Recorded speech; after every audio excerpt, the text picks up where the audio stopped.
And now we will be watching a video called World Beyond War by David Swanson.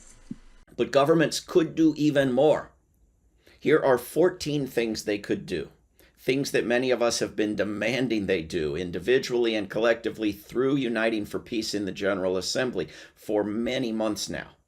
Since we shifted our focus in this particular part of our anti-genocide efforts from demanding a genocide case in the International Court of Justice, achieved through the decency of the government of South Africa. Imagine a large block of governments, or all but Israel and its most fervent accomplices, being compelled to do these things. 1. Arrest Israeli or any other officials facing arrest warrants from the International Criminal Court. Prosecute Israeli criminals under universal jurisdiction. Establish a complete embargo on weapons or weapons parts to or from Israel and to or from any nation not upholding such an arms embargo on Israel. 4. End diplomatic relations with Israel. 5. End financial transactions, trade, and travel to and from Israel.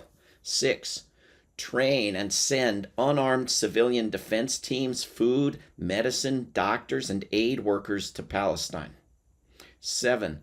Develop a major public educational campaign about the genocide in Gaza and the propaganda that has facilitated it. 8. Support a Uniting for Peace action through the UN General Assembly to implement worldwide numbers 3 through 7 above and to do steps 9 through 12 as follows. 9. Economically sanction Israeli war criminals. 10. Expel Israel from the United Nations. 11. Recognize the nation of Palestine. 12. Move UN meetings and headquarters out of the United States. 13. Break off military relations with and expel from your nation troops belonging to any government that is not upholding an arms embargo on Israel. And 14. Halt membership or support for weapons-dealing institutions that do not uphold an arms embargo on Israel. The Abraham Accords, the North Atlantic Treaty Organization, etc. Uniting for Peace is a means for the General Assembly to circumvent the veto-crippled Security Council if 2/3 of nations choose to do so. Were they to do so and pass a significant share of the 14 measures I've just listed, the genocide would end and the world would be remade in various ways. The collapse of NATO would be more than a side note. Were the world to pass all 14 measures and act on them, vastly more people would need to gain a deeper understanding of what some of them mean. In particular, the one mentioning unarmed civilian defense teams.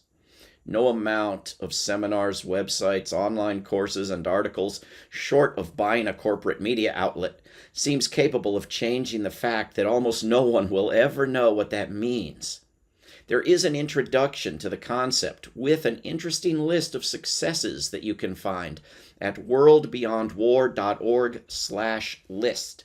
And there, of course, we have spent years failing to get a Uniting for Peace action off the ground, but that project has now been made vastly more difficult by various individuals and organizations with the absolute best intentions, proposing that such a step include the use of an armed military force.